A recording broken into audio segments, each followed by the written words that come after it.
हर तो शुरू वहां से।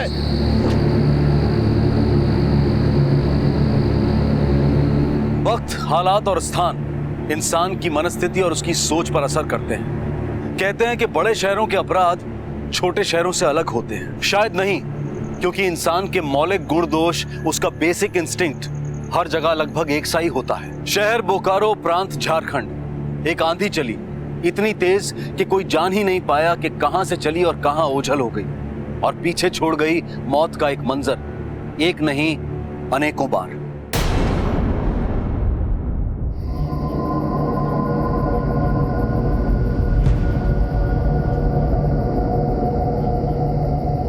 बहुत बेरहमी से मारा है। भूमि पूजन वगैरह भी किया लगता है। देखो जरा आसपास कुछ है क्या? सर, सांसें चल रही है इसकी। एम्बुलेंस बुलाओ। Okay sir. आप लोगों से कोई कुछ देखा? कौन थे वो लोग? नहीं सर, हम यही भीतर में टीवी देख रहे थे, हमें भी अभी मालूम पड़ा। इतना आपको समझाते थे, क्या हो गया? ये तीनों भाई हैं सर, पंकज, मनीष और नन्नू मंडल। ये बड़ा भाई था ना? हाँ सर, पंकज मंडल। मजला भाई मनीष मंडल आईसीयू में, सिचुएशन क्रिटिकल है उसकी। नन्नू इधर वार्ड में ही है सर। चलो सुबह बात करते हैं।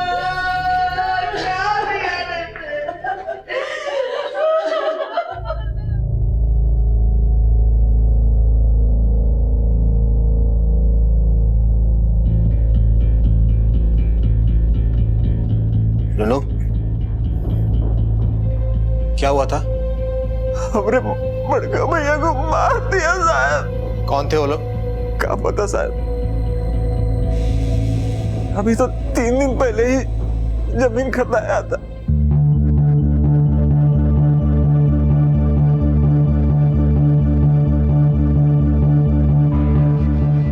अरे कोई लफड़े का जमीन नहीं है नन्नू बाबू, कागज एकदम पक्का है। और फिर भी आपका मन हो तो अपने वकील को दिखा दीजिए। अरे क्या बात कर रहे हैं मिश्रा जी, पहले भी जमीन ली है ना आपसे, हाँ?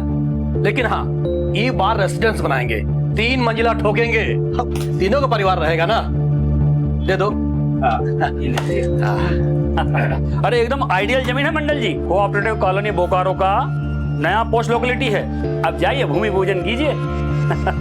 और हाँ, गृह प्रवेश में बुलाइएगा जरूर। अरे मिश्रा जी, ये भी कोनो कहने वाली बात है? अरे क्या हो रहा है भाई, भूमि पूजन के टाइम पंडित जी 12 बजे का दिए हैं, प्रोग्राम में बनाते रहिएगा, जल्दी कीजिए। भैया भैया ये देखिए, क्या हो रहे? वो आपका मिश्रा फ्राडेबाजी कर गया। पढ़िए। Plot number 15 cooperative colony Bokaro, ये जमीन विवादित है, कोई भी सौदाबाजी ना करे। मृत्युंजय सिंह 0999 999। क्या रे सब? 40 लाख में लफड़ा वाला जमीन बेच दिया हम लोग को मिश्रा बा। फोन लगा ससुर को फोन।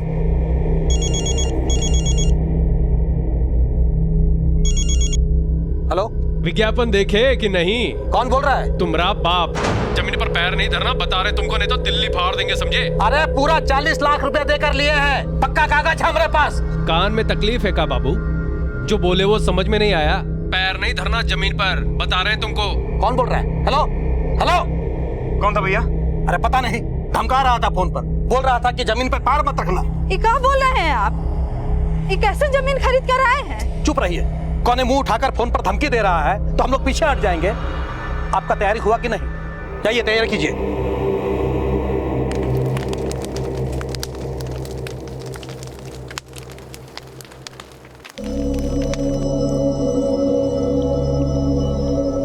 ठेकेदार से बात कर लेना, मकान का नक्शा पास होते ही घर का काम शुरू कर दे। जी भैया। एक बार मिश्रा जी से पूछ लेते। और अब मिश्रा जी का क्या काम है? जमीन का असली कागज है ना हमारे पास? कार गैरेज के लिए 20 फीट जगह आगे छोड़ना पड़ेगा।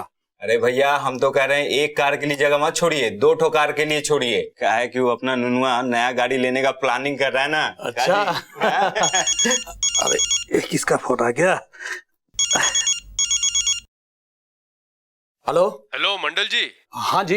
मंडल जी, कोई आपकी जमीन में दखल कर रहा है, जल्दी आ जाइए, जल्दी आ जाइए। कौन बोल रहा है? कौन बोल रहा है? हेलो, चलो रे। कहाँ? क्या हुआ? अरे कौन है अपनी जमीन पर दखल कर रहा है? चलो। इससे कैसे दखल कर रहा है? अरे खा के तो जाइए। हमको एकदम में पता था कि कुछ ना कुछ गड़बड़ जरूर होगा। बाप की जमीन समझ के रखा गया, हर तो शुरू से। उन सबके हाथ में हॉकी स्टिक था। किसी का चेहरा देखा तुमने? नहीं साहब, उन सबके मुंह पे गमछा बंधा था। जो फोन किया था वो था वहां पर? उसका तो फोन डिस्कनेक्ट हो गया था, उससे बात नहीं हो पाई थी साहब। कितने लोग थे? 8-10 बाइक पर लोग थे साहब।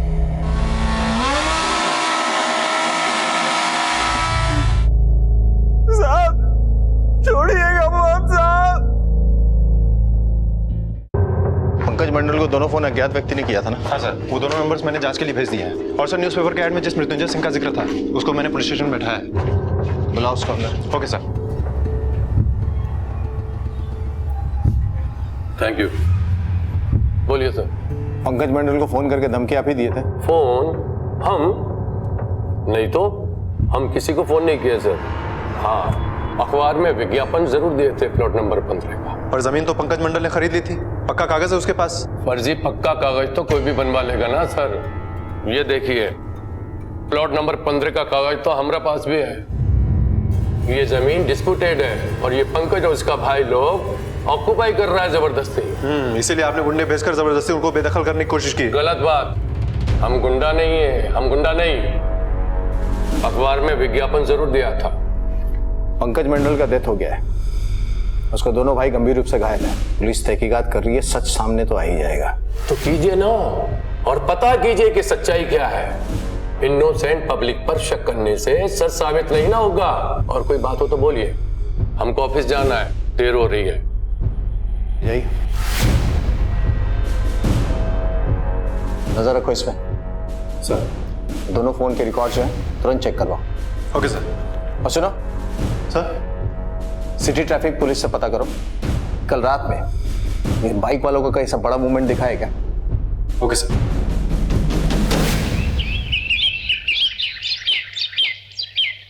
अरे सुधांशु, अरे बेटा जल्दी करो भाई। अरे हाँ आ रहे हैं बाबूजी। लेट हो जाएगा।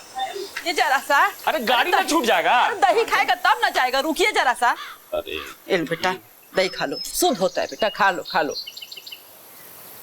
खूब मन लगा के पढ़ना। बहुत उम्मीद से भेज रहे तुमको बोकारो। अरे मम्मी तुम बेकार में टेंशन ले रही हो ना। तुम्हारा सुधांशु ना वहाँ जाकर टॉप करेगा। अरे वही तो हम कह रहे हैं, इधर बीए किया और उधर आईएएस निकाल लेगा।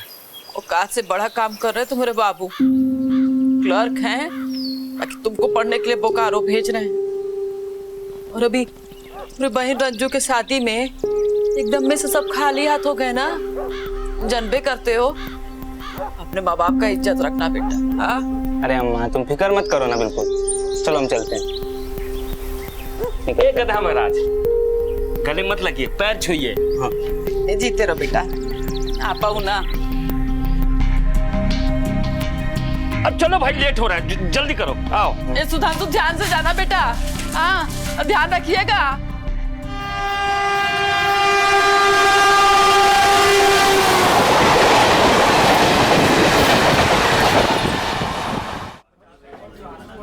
चाचा आप बिल्कुल चिंता नहीं कीजिए, हमारा नजर रहेगा इसके ऊपर 24/7। बस बेटा, तुम हो यहाँ तो मन में तसल्ली बना रहेगा। बाकी सहरसा से बोकारो आने का इसका उद्देश्य सिर्फ पढ़ाई है। पढ़ लिख के कुछ बन जाए तो हम जैसे किरानी क्लास के लिए बहुत बड़ी बात है।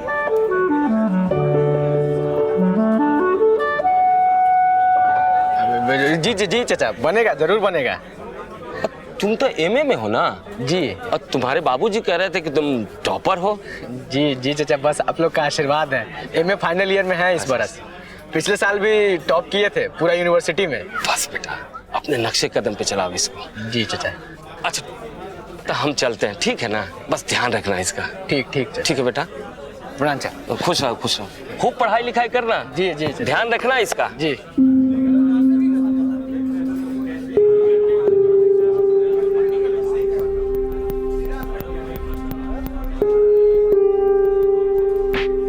Mister Sudhanshu Ranjan, concentrate on books, not on girls. Sir Pankaj को वो दोनों कॉल्स लोकल नंबर से ही आए थे।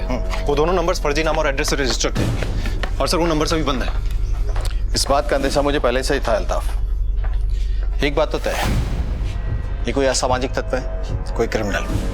बाइक वाले के बारे में पता चला? नहीं सर, ट्रैफिक डिपार्टमेंट ने हाल फिलहाल 8-10 बाइक्स को ग्रुप में चलते हुए नहीं देखा है। हो सकता है कि शहर के बाहर से आए। जमीन विवादित थी। कोर्ट में जाकर सेटल करने की बजाय किसी ने हिंसा और अपराध का रास्ता अपनाया, लेकिन प्रतिवादी मृत्युंजय सिंह इस बात से साफ इनकार कर रहा था। तो फिर सच क्या था? किसने उन मोटरसाइकिल सवार हत्यारों को पंकज, मनीष और नुन्नू मंडल पर हमला करने के लिए कहा था? कहां से आए थे वो लोग और कहां ओझल हो गए?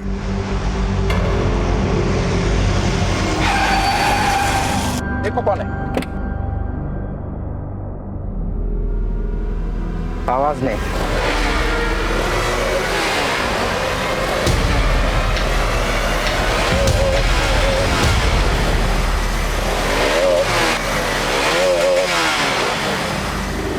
उतरो बाबू। चाबी निकाल, गाड़ी की चाबी निकाल। चल पीछे निकाल। अरे चल निकाल। सब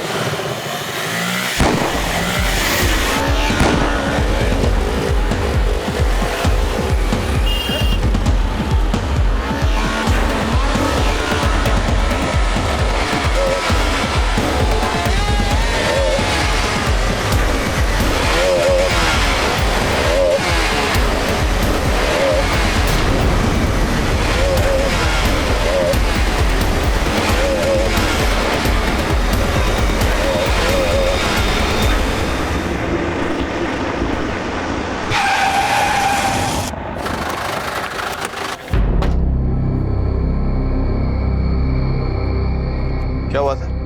सर, हम लोग उधर गिरिडीह का तरफ से आ रहे थे। अगल बगल में ही छुपा हुआ था पूरा गैंग, और उनमें से एक आदमी यहाँ सड़क पर पड़ा हुआ था। उसने कट्टा अड़ाया और देखते देखते बाइक पे बहुत से लोग आ गए और गाड़ी छुड़ा के भाग गई सर। किसी का नंबर देखा था? सर, नंबर प्लेट तो किसी गाड़ी में नहीं था और सबने अपना चेहरा जो है गमछे से बांध के रखा था।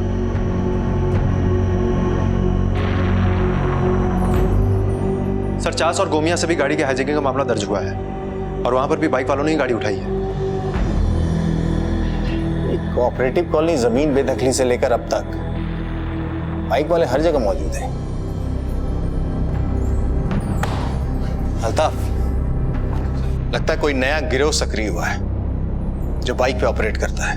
एक काम करो सर, चास और बोकारो के आसपास के एरिया में पता करो लोकल से कि बाइक का कोई अनयूजुअल मूवमेंट देखा है क्या लोग। Okay sir.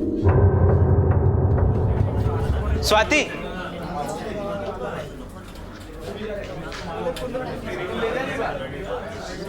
मुस्कुरा कह रहे हो? अरे वो तुमसे कुछ बात करनी थी। आओ ना। कहाँ? अरे आओ तो। अब बताओ बात क्या है? अरे बताओ तो क्या बात है? हम तुम्हारे लिए कुछ लाए हैं। क्या? ये क्या है? अरे मोबाइल फोन है। तुम्हारा मोबाइल फोन टूट गया था ना, इसीलिए लेके आए हैं। एकदम एडवांस जनरेशन का फोन है। एंड्रॉइड रखो लो।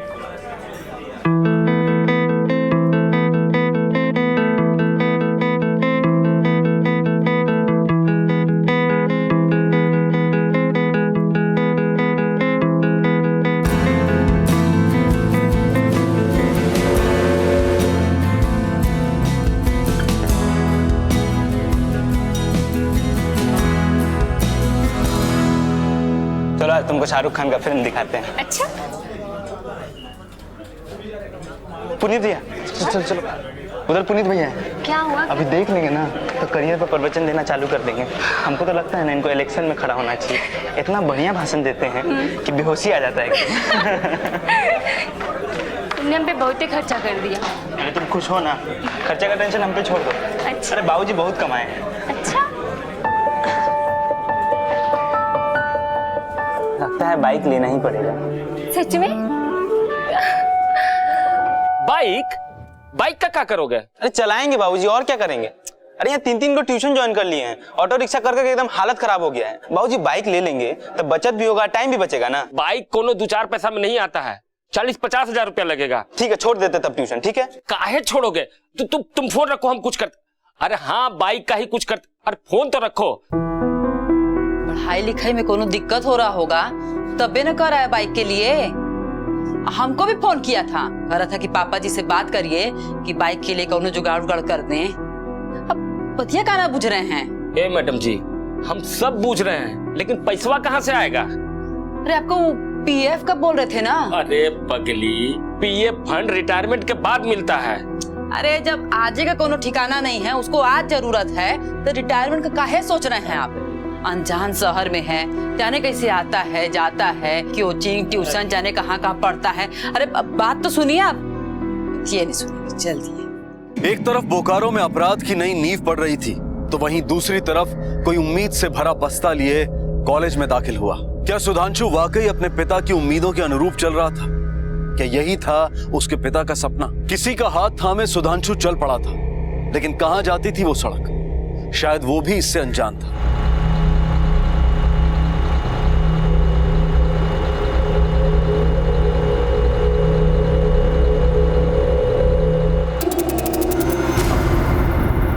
गाड़ी रोको भाई। गाड़ी सीधा बोकारो सिटी में ही जाके रुकेगा। अरे गाड़ी रोकिएगा। हमारे दोस्त का शादी है, दहेज कम पड़ रहा है, दान करना शुरू कीजिए। जो नहीं देगा उसको एक गोली बिना पानी के।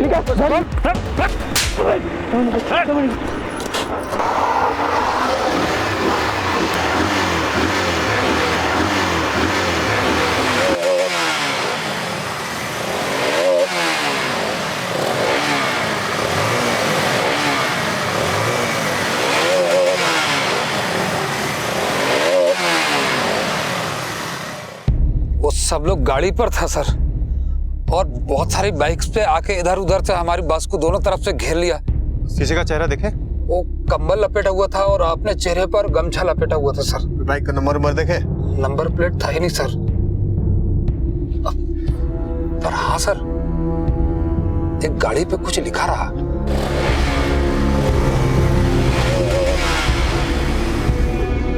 पापा का प्यार।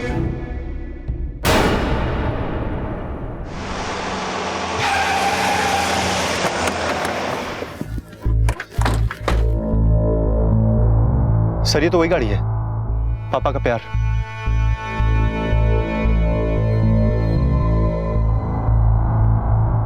मर्डर का मामला लगता है।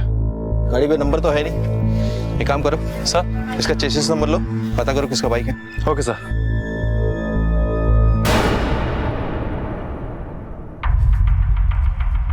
चाचा, पुनीत, कहीं कुछ पता चला? नहीं चाचा, ताज्जुब है, 4 दिन से हम भी उसका नंबर ट्राई कर रहे हैं। अरे हफ्ता भर से तो हम भी परेशान हैं। फोन स्विच ऑफ आ रहा है और उसकी माई तो रो रो के बीमार हो गई है, इसलिए हमको आना पड़ा। ए बेटा, अब क्या करें? चाचा अब तो एक ही उपाय है, पुलिस।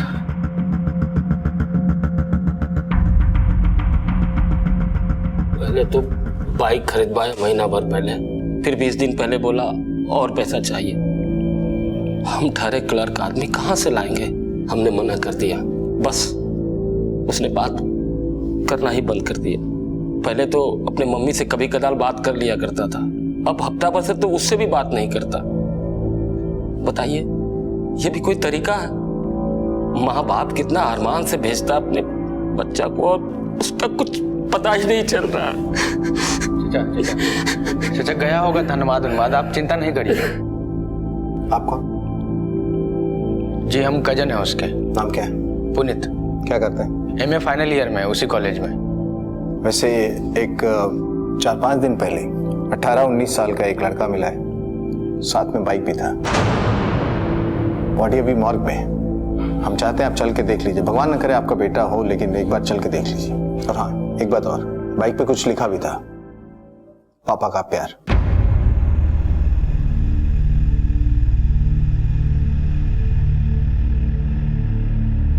कपड़ा हटा।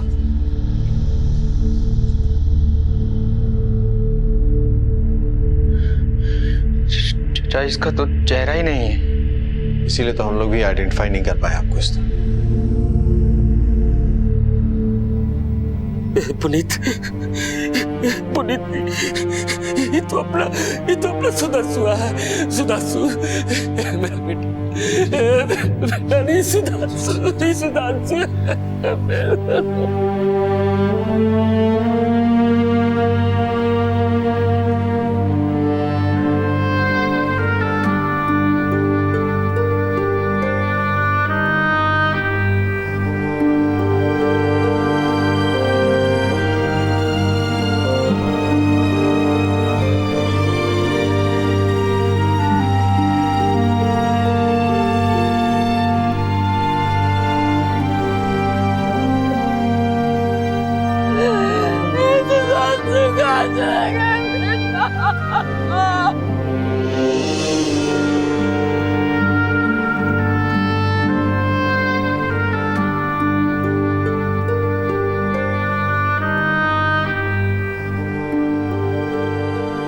सफलता के सपने संजोए माँ बाप के अरमानों को दिल में लिए सुधांशु बोकारो आया था, लेकिन चंद महीने भी नहीं गुजरे थे कि सपने और अरमान एक लाश में तब्दील हो गए। किसने मारा था सुधांशु को इस निर्ममता से और क्यों?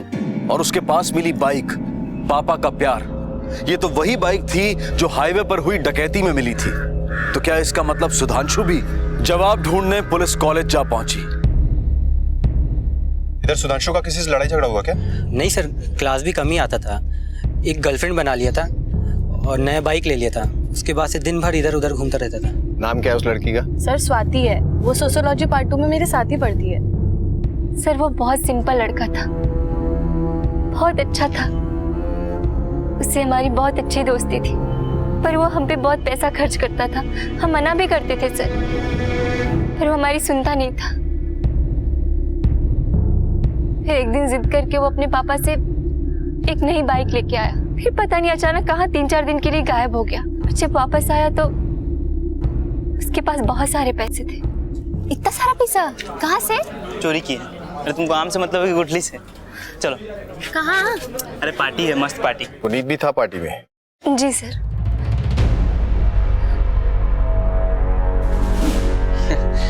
अरे सर, पार्टी वार्टी करना कोई क्राइम थोड़े ना है। पार्टी के अलावा क्या करते हो? पढ़ते हैं, लिखते हैं, क्लास अटेंड करते हैं। सुधांशु को पैसा, लड़की और पार्टी का लत तुम लगवाए थे?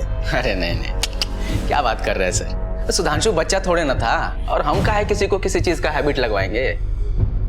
निकलो। कॉलेज के एरिया के थाने में पता करो इसका रिकॉर्ड क्या है। बहुत पार्टी वार्टी करता है लड़का, हफ्ते 10 दिन में यहाँ पे परमिशन लेने आता है। अरे सर, थोड़ा लेट नाइट तक चलेगा, दोस्त लोग होंगे। ज्यादा हल्ला गुल्ला ना मचाइएगा। म्यूजिक होगा लेकिन वॉल्यूम कम रखेंगे सर। सर ये वो 2-1 लड़कों को लेट नाइट बाइक पे निकलते देखा है। इतना रात को कहाँ से आ रहा हो तुम लोग? हॉस्पिटल जा रहे हैं सर, बीजेएस। दोस्त की मम्मी बहुत बीमार है सर। तुम चारों? हाँ सर, जी, बोकारो जनरल हॉस्पिटल। चलो निकलो।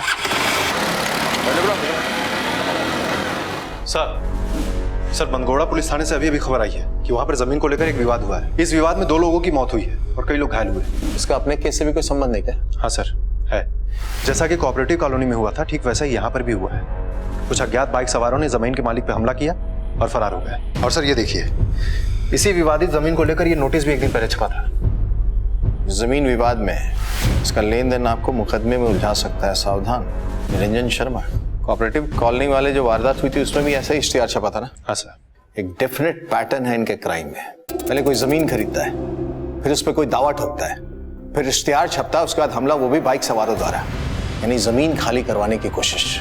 बाइक सवारों का कोई गैंग है जो ऑपरेट कर रहा है। सुधांशु भी इसमें फंस गया था। हो ना हो कॉलेज के और भी स्टूडेंट्स इसमें शामिल हो सकते हैं। सर सुधांशु का चचेरा भाई पुनीत, उसका भी रंग कुछ सही नहीं है सर, जो बोकारो गिरडी हाईवे पर गाड़ी चोरी हुई थी वो धनबाद में मिल गई है, तो इसे गैराज में बेच के निकल गया। गैराज के मालिक ने और कुछ बताया? हाँ सर, कह रहा था 2 लड़के बाइक पर आए थे, पैसे की दरकार है और तुरंत गाड़ी बेचना है, इसलिए 10 लाख की गाड़ी 4 लाख में बेच के निकल गए। सर कुछ बाइकर्स दिखाई दे रहे हैं, मैं इन पर नजर रख रहा हूँ। नजर रखो।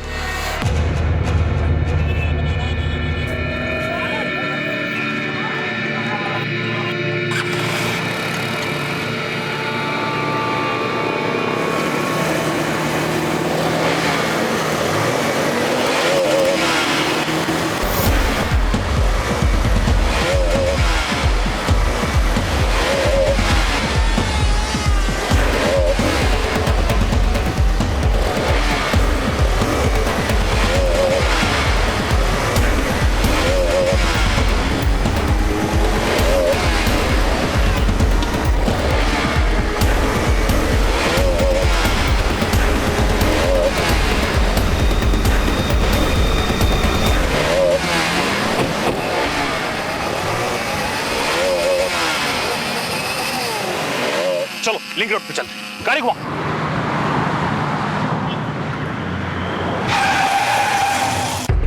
सर आइए। सर बहुत स्पीड में थे।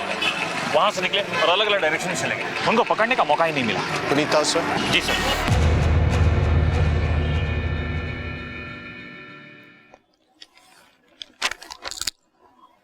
प्लॉट नंबर 886 दीघा चौक, ये जमीन विवाद में है।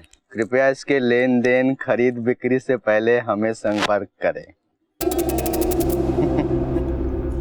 एसएन वर्मा। हेलो वर्मा जी। हाँ बोल रहा हूँ। जमीन विवाद में फंसा हुआ है आपका। हाँ हाँ जी। आप बोलिए तो हम सल्टा देते हैं। आप बोल कौन रहे हैं? अरे हम कौन बोल रहे हैं जान के क्या कीजिएगा। आइए आइए आइए आइए, आके मिलिए, पता नोट कीजिए, पता नोट कीजिए। हाँ बताइए।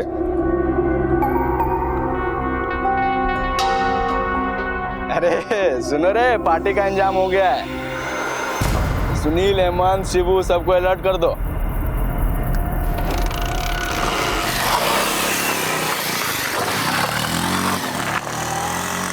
पुनीत एक नए खौफनाक रूप में एक नई शख्सियत के साथ एकाएक सामने आ गया।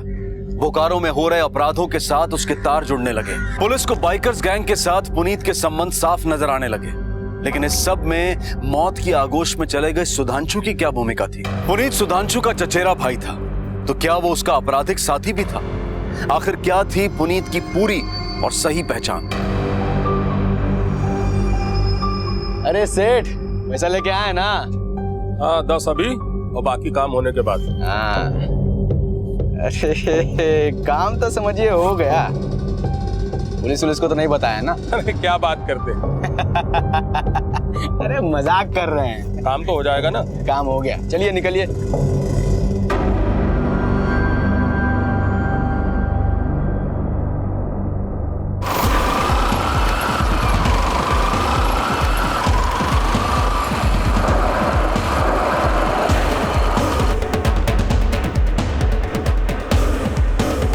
बाबू लोग, अरे सुनो, 5 तक गिनते हैं, पलटवा खाली कर दीजिए, नहीं तो यहीं तिल्ली फाड़ देंगे।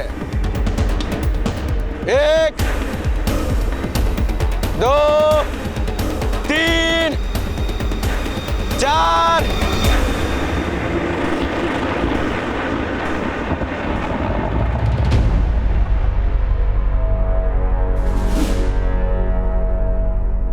बाकी का गिनती पुलिस स्टेशन में चल के करना।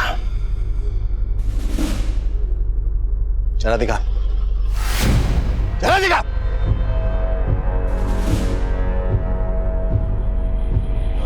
पुनीत बाबू हमें फाइनल लेके चलो सबको। ये खाली कराए, रंगदारी कर। अपराध का अंजाम कानून का शिकंजा है। देर से ही सही, लेकिन कानून अपराधी को घेर ही लेता है। लेकिन जो मासूम उस अपराध का शिकार होते हैं, उनके दुख दर्द और नुकसान की भरपाई शायद ही कभी हो पाती है। पुनीत और उसका गैंग पुलिस द्वारा पकड़े गए और अब वक्त आ गया था उन बातों के सामने आने का जिनकी तलाश में पुलिस महीनों से भटक रही थी। और इसमें भी सबसे बड़ा सवाल सुधांशु से जुड़ा था कि कैसे एक मासूम और महत्वाकांक्षी बच्चा गुनाह के घेरे में आ फंसा। जमीन खाली करवाना, हाईवे पे डकैती, गाड़ी हाईजैक, पार्टी भी करते थे ना। सुधांशु को कैसे फंसाया अपने चक्कर में, या फंस गया वो? सर ने जो पूछा एक बार में समझ में नहीं आया क्या? सुधांशु के पापा उसको बाइक के लिए पैसा दिए थे, लेकिन उसके बाद पैसा देना बंद कर दिया उसको। गर्लफ्रेंड बना लिया था, ऊटी जाने का प्लान बना लिया था।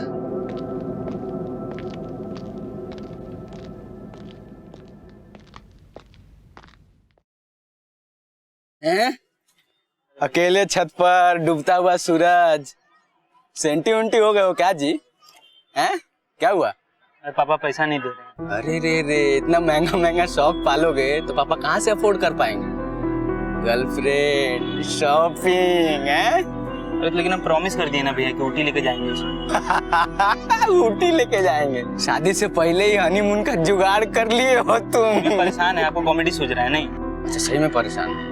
चलो चलो आवा, उठो। नहीं हम नहीं। अरे उठो उठो। अरे तुम्हारा इलाज न कर रहे हैं, हमारे पास दवाई है। उठो उठो, चलो चलो चलो। कहाँ लेके जाएंगे? चलो चलो, बताते हैं ना तुमको। मजा आया कि नहीं? फुल मजा आया भैया। ये रखो, अब और मजा आएगा। भैया लेकिन ये क्या है? समझ लो रात को हमारा बर्थडे पार्टी था, ये उसका रिटर्न गिफ्ट। फिर तो जब जब पार्टी होता हम लोग उसको इनवाइट करते, पैसे देते। परी गया था, पूरा एडिक्शन लग गया था उसको पार्टी का। अरे टॉप करके ही दम मानोगे क्या है भैया? चलो इसको छोड़ो, चलो। अरे भैया कल को टेस्ट है। अरे आज उससे बड़ा टेस्ट है। चलो चलो चलो चलो बताते हैं तुमको। चलो ना, चलो चलो चलो।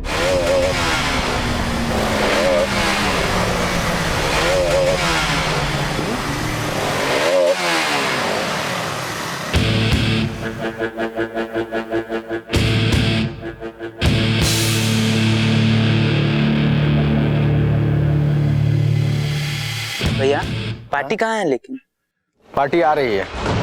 ये कहाँ है? अरे कुछ नहीं है, तुम मिलो। पहनो इसको। लेकिन कहाँ है? अरे पहनो पहनो, बताते हैं।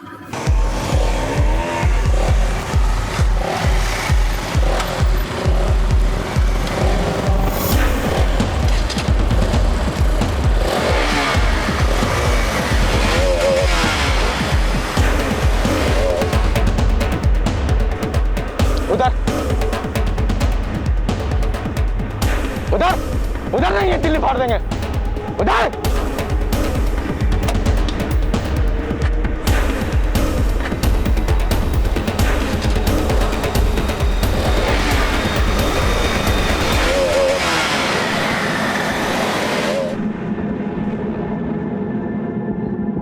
भैया ये सब कहा था? अरे पार्टी मूव्स में थोड़ी ना होता है, और स्वाति का बर्थडे भी आ रहा है। लो तुम्हारा हिस्सा। एक ड्रेस लेके दो स्वाति को, किस देगी तुमको। चलो भैया को गुड नाइट बोलो। चलो गुड नाइट। सुधांशु का खर्चा बढ़ता जा रहा था, पैसे का सोर्स मिल गया था उसको। फिर जब जब हम ऑपरेशन के लिए निकलते थे हमारे साथ ही जाता था। ये जमीन खाली करने का फाइनल अमाउंट। अरे thank you thank you thank you. आपका देवघर वाला जमीन का भी कुछ करते हैं? देवघर तक ऑपरेट करते हैं आप लोग? जी ऑल इंडिया, बहुत जल्दी, with branch office in London. निकलिए।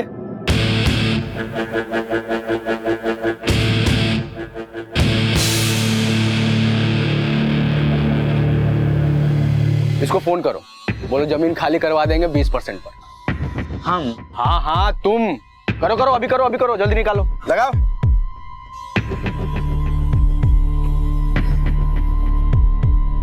हेलो, प्लॉट नंबर 441 श्याम बाजार। आपका जमीन विवादित है ना, तो खाली करवा सकते हैं। सुधांशु से पहले भी हम लोग बहुत सारा कांड कर चुके थे। वो मृत्युंजय सिंह का जमीन खाली करवाने का काम भी हम ही लोग किए थे। कितने भी पैसे ले लेना, लेकिन वो जगह मुझे चाहिए। स्टार देने का काम पार्टी करता था, हम लोग फोन करते थे। बाद में विज्ञापन देके सुपारी लेने का काम भी करने लगे थे। सुधांशु बहुत जल्दी एक्सपर्ट हो गया था। बस लूट का जो कांड था उसमें वो भी शामिल था। और वो कारों में कुछ लोग ज्यादा ही होशियार होने लगे थे, अलग ही खेल चलने लगा था। अरे भैया जमीन लेने से कोनो फायदा नहीं है इस वक्त। इधर जमीन लिए नहीं कि उधर दूसरा पार्टी आके खाली करा देगा। भाई का लोगों का कोनो ही गैंग है, सुने हैं बहुत खतरनाक है, पुलिस भी नहीं लपेट पाई उन्हें। पर साहू जी आप ये जमीन जरूर लीजिएगा, इस टाउन में एक ही गैंग थोड़ी ना है। हेलो राजीव रंजन, इस बार खाली नहीं कराना है, इस बार खाली करने से रोकना है। अरे भैया हाँ, आज लीड हम करेंगे। शाबाश, चलो करो।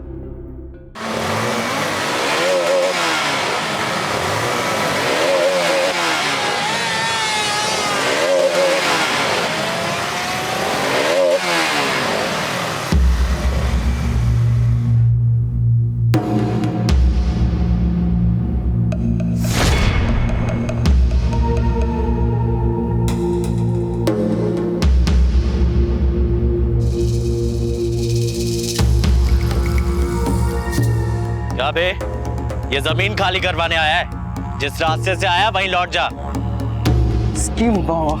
काय बे, तुम्हारी मम्मी का हैप्पी बर्थडे है आज? हाँ?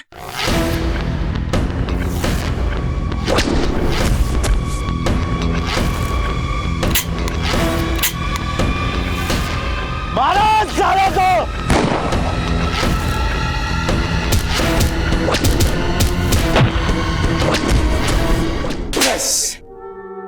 ही फाड़ने चले थे।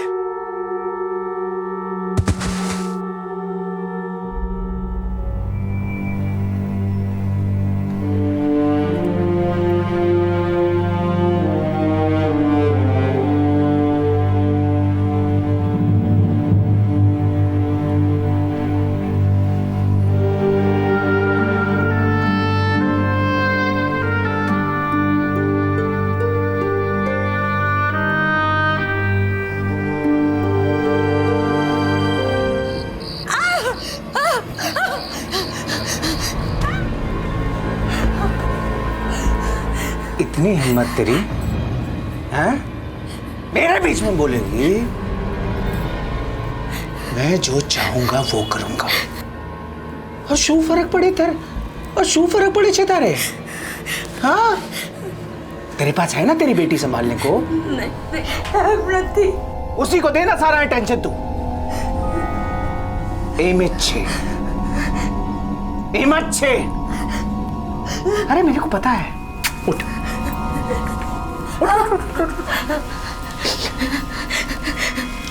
मेरे को पता है तेरे पास मेरे लिए टाइम नहीं है।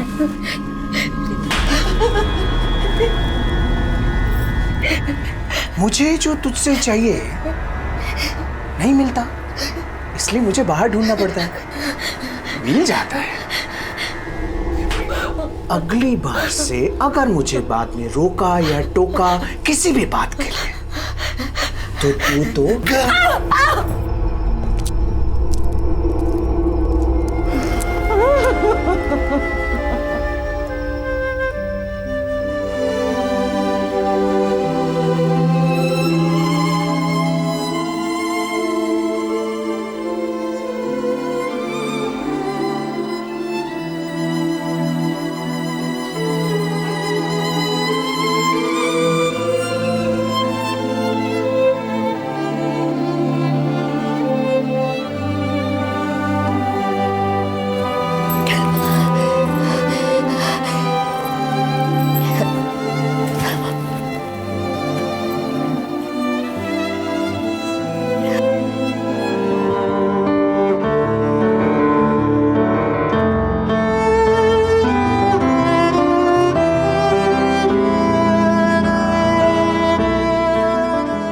मार्च 2015 के एक स्वतंत्र सर्वे के अनुसार भारत में लगभग 84% महिलाएं घरेलू हिंसा का शिकार हैं और इस सर्वे का समर्थन खुद भारतीय योजना आयोग ने भी किया है। इस आंकड़े से साफ जाहिर है कि घरेलू हिंसा का यह अभिशाप हमारे अंदाजे से काफी बड़े स्तर पर आज भी प्रचलित है। घर बैठे आप और हम सोच में पड़ जाते हैं कि कोई महिला क्यों और कैसे इतना जुल्म सह सकती है, क्यों और कैसे किसी पुरुष का आचरण एक जानवर की तरह हो जाता है।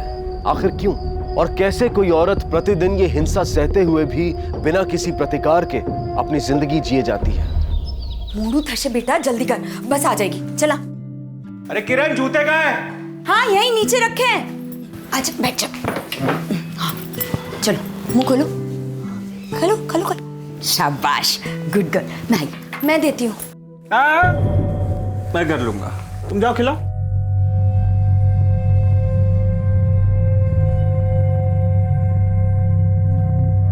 हाँ मुंह खोलो। मेरे लिए भी कुछ है क्या? हाँ है ना, पराठा है, ढोकला, जलेबी, सब कुछ है नाश्ते में। आइए। आज तो लॉटरी लग गई।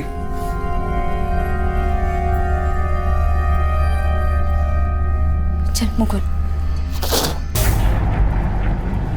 ये नमक की गोनी तुम्हारे मायके से आई थी क्या? पूरी गोनी डाल दी इसमें? अरे शारदा बहन, केम छो? आज बहुत दिन बाद नजर आई। मजे में विनोद भाई।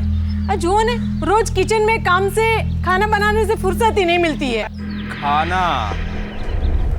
इस नाकामी को भी खाना बनाना सिखा दो, और कुछ नहीं तो कम से कम खाने का सुख तो मिले। घर में बच्चा संभालने के अलावा और भी काम होते हैं, कुछ नहीं आता।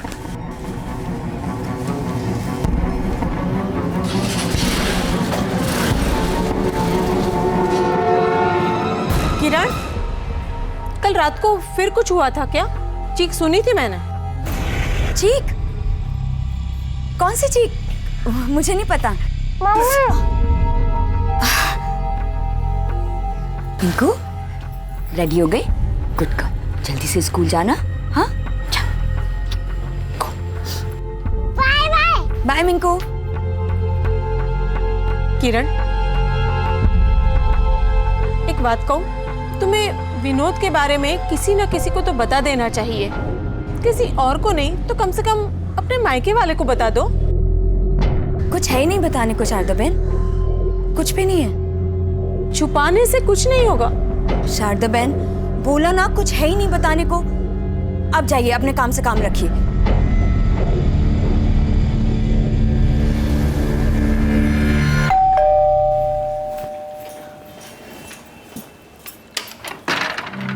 हाय प्रणय, आओ अंदर आओ। बैठो और बताओ कैसे हो? क्या? मैं कैसा हूं? किरण, तुम नॉर्मल बिहेव करने की कोशिश क्यों कर रही हो? तुमने माँ से झूठ कहा, लेकिन मैं जानता हूं इस घर में क्या हो रहा है। किरण, मैं फिर कह रहा हूं, जो हो रहा है वो सहन मत करो। आवाज उठाओ उस आदमी के खिलाफ। अगर कुछ हुआ तो मैं हूं ना। प्रणय, मुझे पता है कि तुम मेरे बहुत अच्छे दोस्त हो और तुम्हें मेरी चिंता है, लेकिन विनोद के बारे में आगे से फिर कुछ मत बोलना, वरना मैं। किरण प्लीज, मैं तुम्हें ऐसे नहीं देख सकता। देखो प्रणय, जो तुम्हारी माँ को बोला था वही तुम्हें बोल रही हूँ। अपने काम से काम रखो और प्लीज जाओ यहाँ से। ठीक है।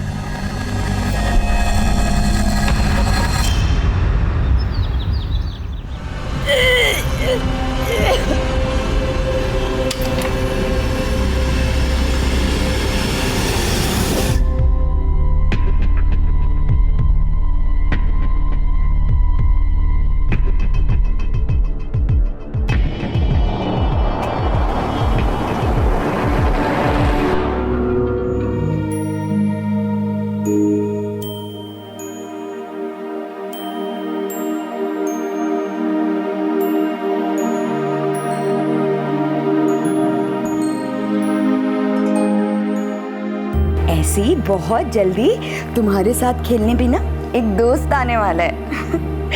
आपका न्यू फ्रेंड। और उसके आने पर तुम्हारे पापा को उतनी ही खुशी मिलेगी जितनी तुम्हारे आने पे हुई थी। मजा आएगा बहुत। अरे देखो देखो, पापा आ गए। उठो उठो उठो उठो, चलो चलो।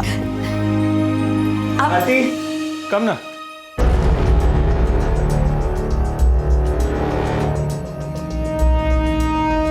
हम लोग आप इसे घर पे? यानी प्लीज, ये सब यहाँ नहीं चलेगा। अरे कम से कम मिंकू के बारे में तो सोचिए, इसमें क्या बीतेगी प्लीज। विनोद, मैंने तुमसे पहले ही कहा था कि घर से बाहर मिलते हैं। एक मिनट में बात कर रहा हूँ। नहीं नहीं विनोद, मैं बाहर तुम्हारा वेट करती हूँ। Okay.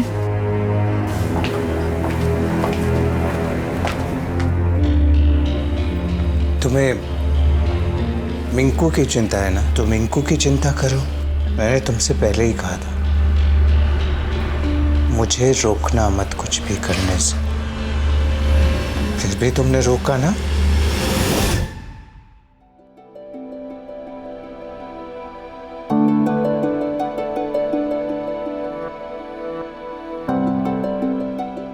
I'm sorry. It's a miscarriage.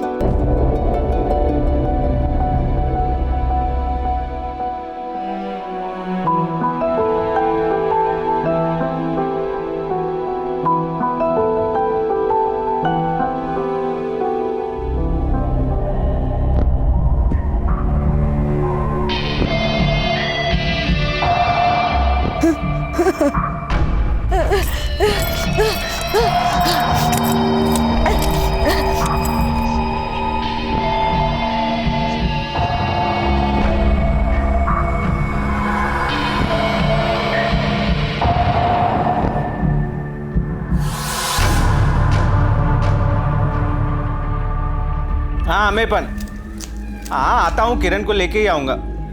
हाँ शादी के जश्न में वो भी तो भाग लेगी ने। जय श्री कृष्णा। ए सुन, तैयार हो जा, सामान पैक कर ले। वो गांधीनगर में अमन भाई के बेटे का लगन है, उधर जाना है। 2 घंटे लगेंगे गाड़ी से, और सुन ना, वो मिंकू को शारदा बहन ने पैसे छोड़ दे, नहीं तो रास्ते पर ना वो पे पे उल्टी रोना चिल्लाना वो सब झंझट में नहीं पड़ना है, समझी ने? ए तू भी अपना जरा रोनी सूरत ठीक कर, थोड़ा हंस खुश रहे। Full time tragedy queen Meena Kumari, समझी ने?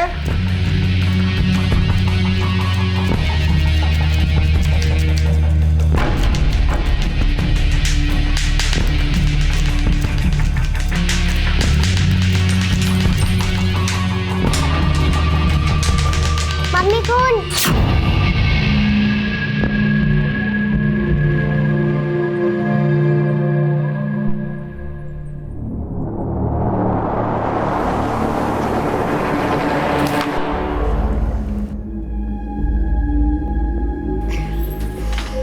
शारदा बहन, मिंकू को एक रात के लिए आपके पास छोड़ना था। मैं और विनोद एक शादी के लिए गांधीनगर जा रहे हैं। इसी बहाने हमको थोड़ा टाइम अकेले में मिल जाएगा चीज़ें सुधारने के लिए। तुम्हारी स्थिति है जाने जैसी, तुम्हारी तबीयत ठीक हो जाएगी। हो सकता है रात को वहीं रुकना पड़े। अरे कहीं वांधो नहीं, लेकिन अपनी तबीयत का ख्याल रखना। हाँ चलती। हाँ मिंकू बेटा, शैतानी नहीं करना। हाँ आऊँ छू।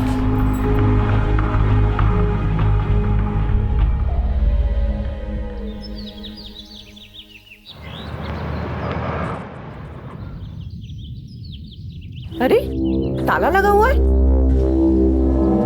ये कहाँ गए? विनोद ने तो बोला था कल रात में शादी में आऊंगा, वहां पर भी नहीं आया, घर पर भी नहीं है। कहाँ गए होंगे ये लोग? हरी भाई को पूछते हैं। हरी भाई, शारदा बहन, हरी भाई। क्या हुआ राजन भाई?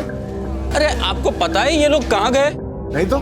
वो शादी में जाने का बोल के गए थे, पर शादी में तो आए नहीं वो लोग। राजन भाई सुबह से हम भी परेशान है। मिंकू का हाल देखो, कितना रो रो के बुरा हाल हो गया इसका। ये लोग गए तो कहाँ गए?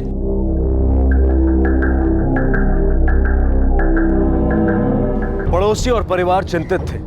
किरण और विनोद गांधीनगर में रिश्तेदार के घर की ओर निकले जरूर थे, लेकिन वहां पर पहुंचे नहीं। तो फिर कहां थे विनोद और किरण? कुछ पता चला क्या? कहीं कुछ पता नहीं चल रहा है। पुलिस स्टेशन चलते हैं।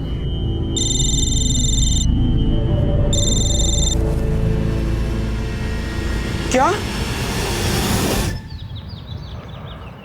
उसी सुनसान रास्ते के साइड में थी। मुझे रुकने के लिए इशारा किया तो मैं रुक गया।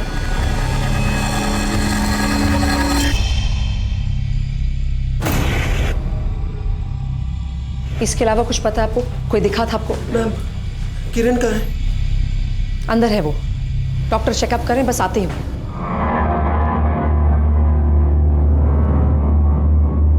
विनोद, विनोद क्या है?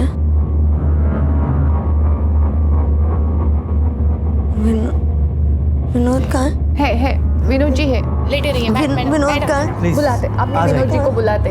Please calm down. आप सो जाइए प्लीज। विनोद आ जाएंगे। विनोद कहाँ हो तुम? विनोद प्लीज रेस्ट कीजिए, आ जाएंगे। मैडम विनोद आपके साथ है ना? वो कहीं दूसरे देखिए आप शांत हो जाइए, है ना? मम्मी विनोद मेरे साथ था ना, है ना? हम दोनों एक साथ गया था ना।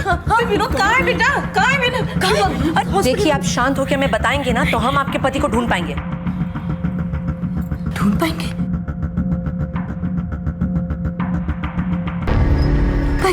क्या मतलब है आपका? हाँ ढूंढ पाएंगे इससे क्या मतलब है? Ma'am she needs rest. नहीं सर में गहरी चोट आई, she needs rest. I understand. चलिए मैडम हम सब बाहर चलते हैं। आप समझ नहीं रही है।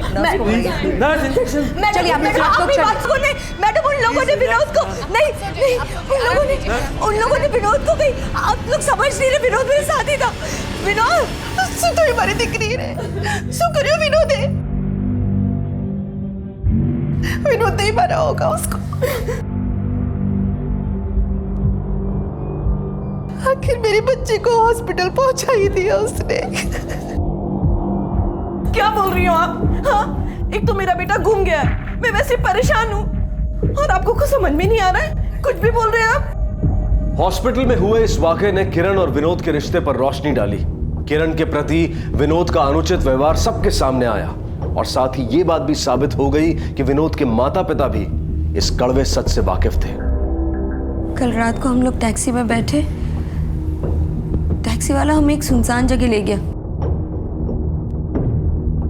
उसने गाड़ी रोकी, बोला गाड़ी में कुछ गड़बड़ है, वो पानी लेने चला गया।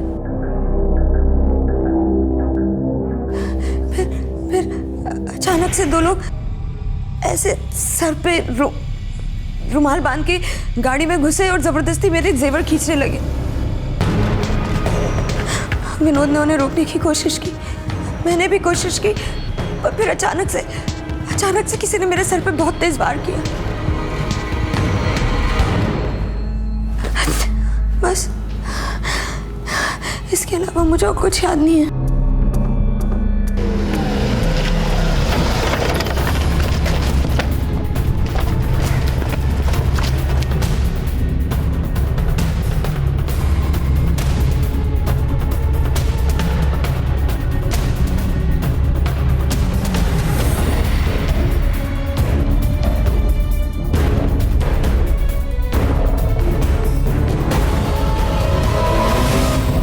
सिर्फ विश्वास चौकी नहीं, करीबन सुंदर नगर तक के आगे का इलाका छान मारा पर कुछ नहीं मिला, बस ये टूटा हुआ फोन। मुझे ये चोरी का मामला नहीं लग रहा है ठक्कर।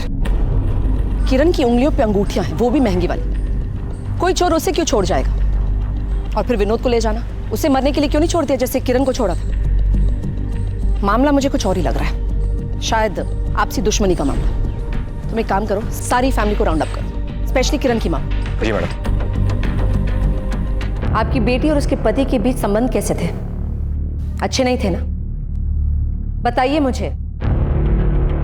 मार तो तुम्हारी छोकरी ने, मुझ मार तो। और आपने कुछ भी नहीं किया, ये जानते हुए भी? मैं विधवा हूं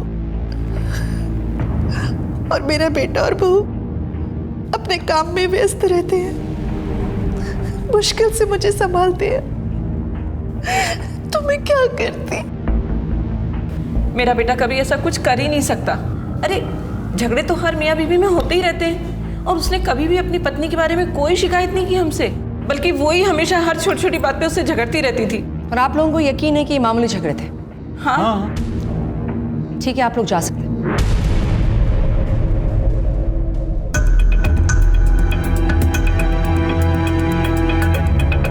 मामूली झगड़े, ये मामूली झगड़े थे कि डोमेस्टिक वायलेंस? पता लगवाना पड़ेगा ठक्कर, तुरंत। जी मैडम।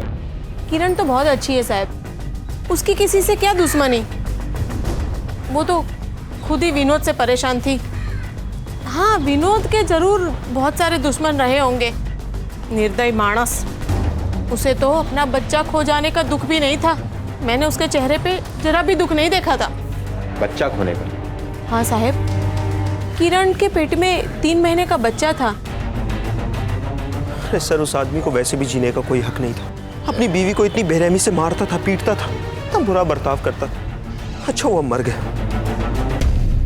मैडम ऐसे तो किसी पे शक नहीं हुआ सिवाय उस प्रणय के। पड़ोसी शारदा बहन का बेटा, उसे विनोद पे बड़ा गुस्सा था, कह रहा था अच्छा हुआ जो मर गया। हो सकता है कि उसी ने विनोद को कुछ किया हो। अगर उसने कुछ किया होता तो शायद इतने खुले से नहीं कहता वो, लेकिन ये भी हो सकता है कि वो हमें गुमराह करने की कोशिश कर रहा है। मैडम एक और बात, विनोद के नाम पे एक इंश्योरेंस भी थी, पता चला है। उसके पेपर्स मैंने मंगवाए, विनोद के इंश्योरेंस पेपर्स में 75 लाख का इंश्योरेंस। बेनिफिशियरी किरण धेड़ी, मतलब विनोद के मरने का सबसे ज्यादा फायदा उसकी बीवी को होने वाला था, किरण को।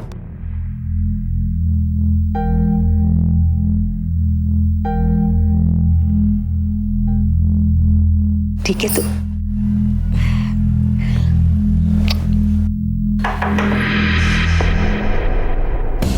मिस्टेरिया, अरे आराम से बेटा, उतावળ શું કામ કરે છે? मैडम, मेरे पति का कुछ पता चला? आई एम सॉरी, अभी तक उनका कुछ पता नहीं चला। आपको कुछ और याद आया जिससे हमारी हेल्प हो सके? नहीं, कुछ भी नहीं। अच्छा, आपको ये तो याद होगा ना कि आपके पति के नाम का एक इंश्योरेंस पॉलिसी है, विनोद के नाम का बीमा। बीमा? नहीं, मुझे नहीं पता। वो मुझे ये सारी बातें बताते ही कहाँ थे। आयुषो, मैडम, आपको ये लग रहा है कि ये सब मैंने करवाया है, ये विनोद के साथ? सो आप ऐसा सोच भी कैसे सकती है मैडम? देखिए मैडम, मुझे कोई पैसे वैसे नहीं चाहिए, बस मुझे मेरा हस्बैंड चाहिए। प्लीज आप उन्हें ढूंढ के लाइए, प्लीज। आप कुछ मैम, आप क्यों इन्हें इतना परेशान कर रही हैं? अपना काम कीजिए ना, विनोद को ढूंढिए। देखो, हमारा काम हमें मत सिखाओ तुम, समझे?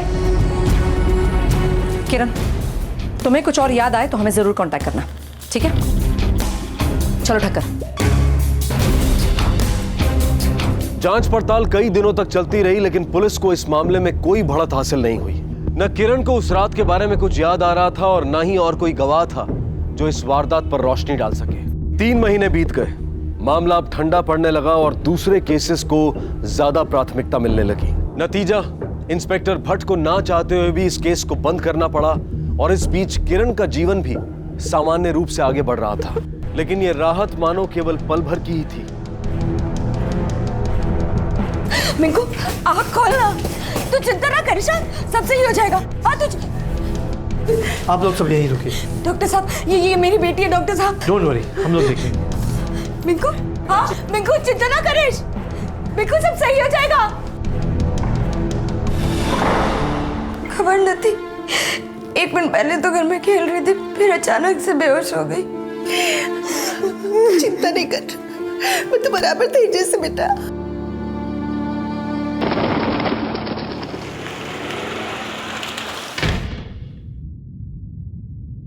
डॉक्टर साहब, मेरी बेटी मिंकू। बच्ची के दिल में छेद है, ऑपरेशन करना जरूरी है। अभी तो मैंने दवाइयां दे दी है, पर ऑपरेशन तो करना ही पड़ेगा।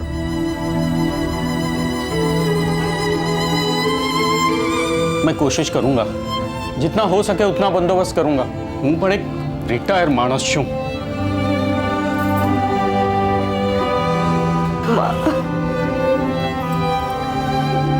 बेटा, अगर बीमे की रकम मिल जाती तो આપણને મદદ થઈ જશે।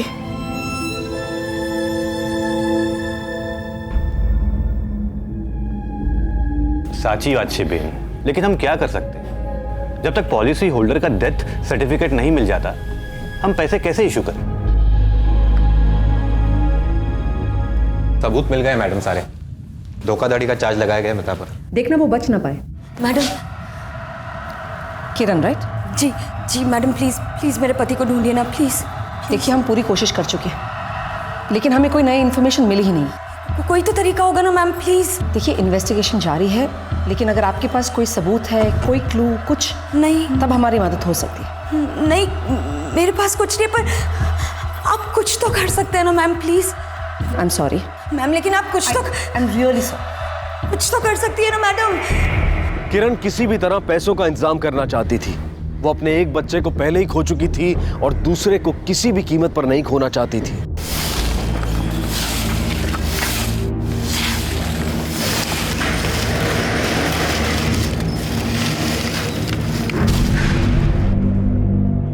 इस इंसान को मरे हुए करीबन 3 महीने से भी ज्यादा हो चुका है। बॉडी इतनी बुरी तरह जल चुकी है कि पहचानना मुश्किल है। Thank you doctor. ये वो केसेस मैडम जिनका ताल्लुक उस बॉडी से हो सकता है। इन सब की फैमिलीज को बुला बॉडी की शिनाख्त करने के लिए, स्पेशली इस किरण देड़िया को। उसका पति विनोद भी इसी दौरान गायब हुआ था। जी मैडम।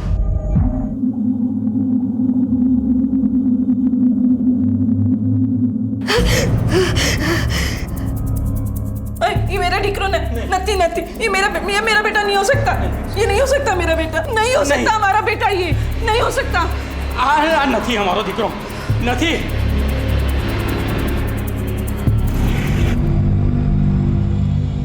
यही विनोद है। नहीं, गलत बोल रही है ये, गलत बोल रही है ये, हमारा बेटा नहीं हो सकता। माता पिता कह रहे हैं कि वो लाश उनकी बेटी की नहीं, और पत्नी कह रही कि उसी की पति की लाश है। समझ में नहीं आ रहा। एक काम करो ठक्कर, डीएनए सैंपलिंग मंगाओ, उससे तो जरूर हमें पता चल जाएगा कि कौन सही है कौन गलत। एक और बात बहुत अजीब है मैडम, किरण ने कितनी आसानी से उस जली हुई लाश को अपने पति की लाश होने का दावा किया। मैं भी वही सोच रही हूँ। एक्चुअली मुझे उस किरण पे पहले से शक है। तुम ही सोचो ना ठक्कर, एक औरत रोज घरेलू हिंसा की शिकार होती, उसी हिंसा की वजह से वो अपने कोख में पलते हुए बच्चे को खोती है और फिर उसे बार बार डर रहता है कि उसकी दूसरी बच्ची जो है उस पर भी कभी भी वार हो सकता है। उसका कभी ना कभी आपे से बाहर जाना तो लाजमी है उसका। वो उसने ऐसा क्यों किया मेरी समझ में आ रहा, लेकिन कैसे किया ये समझ में नहीं आ रहा। एक काम करो ठक्कर साहब, उसे मिंकू की बहुत चिंता है। दिन रात वो मिंकू के इलाज के लिए पैसा जोड़ने में लगी हुई है। अगर ऑपरेशन जल्दी नहीं हुआ तो कॉम्प्लिकेशंस बढ़ सकती हैं। बच्चे की हालत बहुत बुरी है मैडम, इलाज के लिए ऑपरेशन की जरूरत है और ऑपरेशन के लिए पैसे। मैडम जी, ये मेरे बेटे विनोद की पुरानी मेडिकल रिपोर्ट्स मिल गई है। इससे आपको पता चल जाएगा कि जली हुई लाश मेरे बेटे की नहीं है। देखिए, जैसे हमें कुछ पता चलता है हम आपको जरूर इन्फॉर्म करेंगे। थैंक यू जी। नमस्ते। नमस्ते। ठक्कर, ये बहुत अच्छा हो गया। अब हमें पता चल जाएगा कि वो बॉडी विनोद की है भी कि नहीं। चेक करो। Yes ma'am. चलो।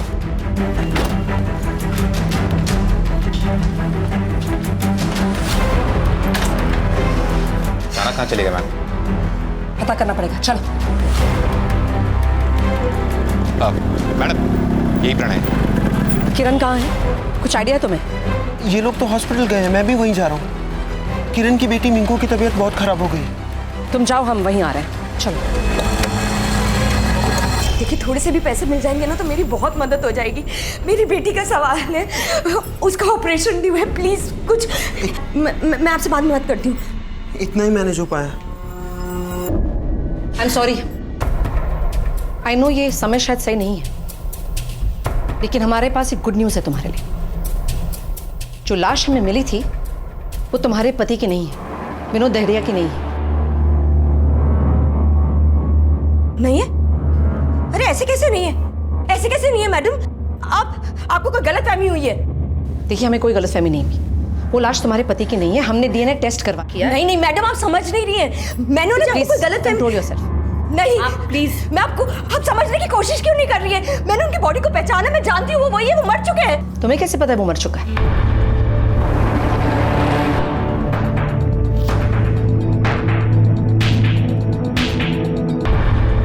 तुम्हें कैसे पता कि वो मर चुका है?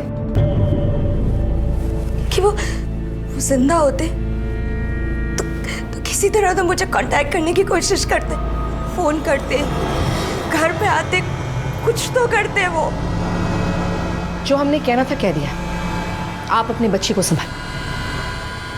चलो ठक्कर।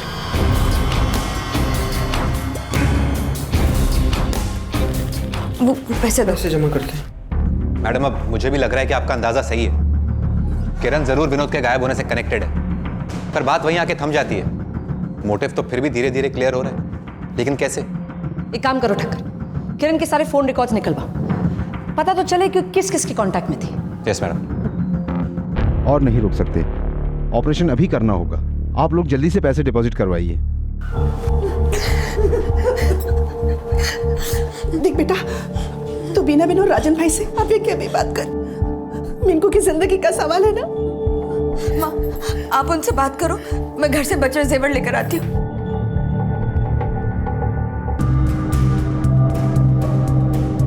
मैम, नर्स है अस्पताल में जहां किरण का इलाज चल रहा था। मैं कुछ भी नहीं जानती मैडम, और ये किरण जी को तो मैं जानती भी नहीं हूँ। अच्छा, लगता है जेल की हवा खाकर ही तुम्हारी याददाश्त वापस आने वाली है। फिर शायद तुम्हें याद आ जाएगा कि तुम किसको जानती हो किसको नहीं। अरेस्ट करो इसे। नहीं नहीं नहीं नहीं मैडम, बताती हूँ, सब सच बताती हूँ। हाँ, किरण जी ने मुझे कहा था एक बॉडी अरेंज करने के लिए। प्लीज प्लीज, सिर्फ आप ही मेरी मदद कर सकती हैं। मेरी बेटी की जिंदगी का सवाल है, प्लीज। देखिए, मैं इसमें आपको कोई मदद नहीं कर सकती। I am sorry.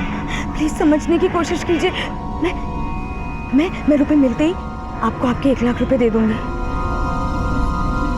प्लीज मेरी बेटी के लिए प्लीज मेरी मदद कर दीजिए। और उसके लिए वो मुझे पैसे भी देने वाली थी, लेकिन मैडम उन्होंने ये कहा था कि ये सब अपनी बेटी की जिंदगी बचाने के लिए कर रही है। बस इसके लिए मैंने ये सब किया। तुमने कानून के साथ खिलवाड़ किया है। ले जाओ इसे। मैडम ले जाओ।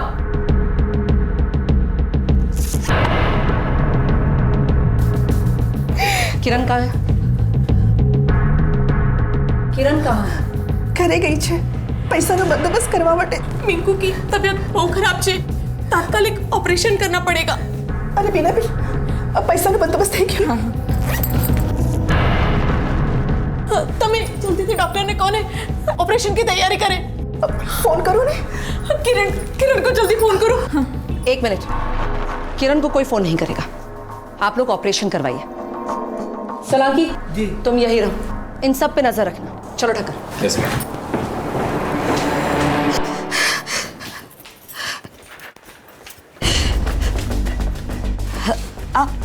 आप लोग देखिए प्लीज, अभी कुछ नहीं, मुझे जाना है, मेरी बेटी हॉस्पिटल में है।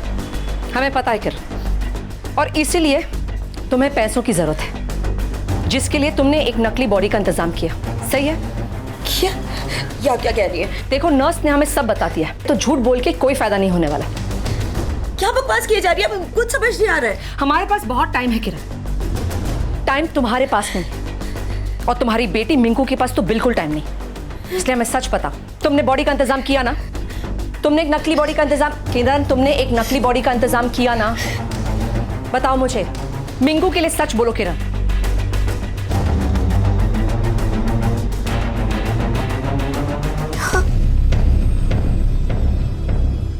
और बॉडी का इंतजाम तुमने इसलिए किया क्योंकि तुमने अपने पति को मारा।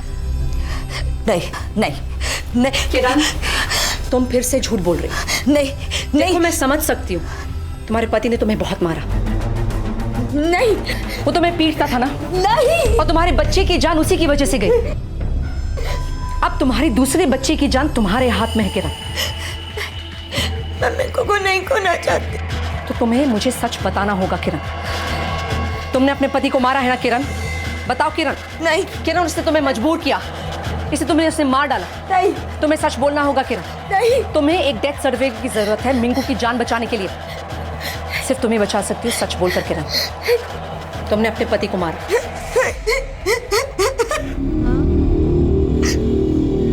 मेरे पास और कोई रास्ता नहीं बचा था। मैं उसे खुश रखना चाहती थी, पर उसे जो चाहिए था वो मैं उसे कभी नहीं दे पाई। इसलिए वो मुझे मारता था, पीटता था, डराता था, और एक दिन उसने मेरे बच्चे को मार डाला। वो इंसान नहीं, वो हैवान था, हैवान। मुझे उसे रोकना था हमेशा के लिए। उसकी बॉडी कहाँ है किरण? बताओ मुझे, उसकी बॉडी कहाँ है?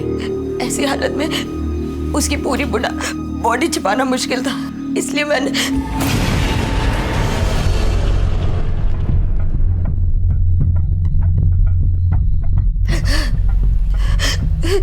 बॉडी कहाँ है किरण?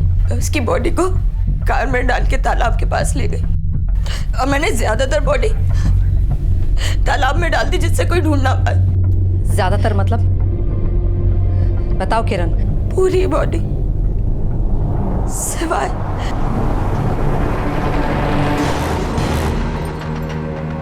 खुदवाओ इसे।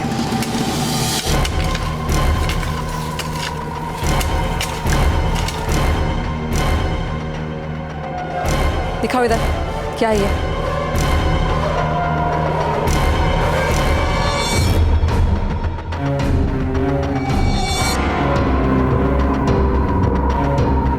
खोलो उसे।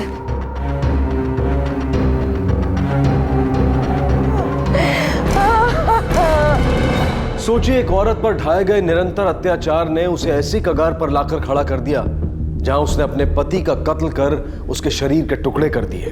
अपनों से मिली उपेक्षा और पुलिस का साथ ना मिलने की सोच ने किरण को यह मानने पर मजबूर कर दिया था कि इसके अलावा और कोई रास्ता नहीं है। और आखिरकार विनोद के अत्याचार से बचने के लिए किरण खुद गुनहगार बन गई। किरण ने अपनी बेटी को तो बचा लिया, लेकिन उस बेटी ने अपनी मां को खो दिया।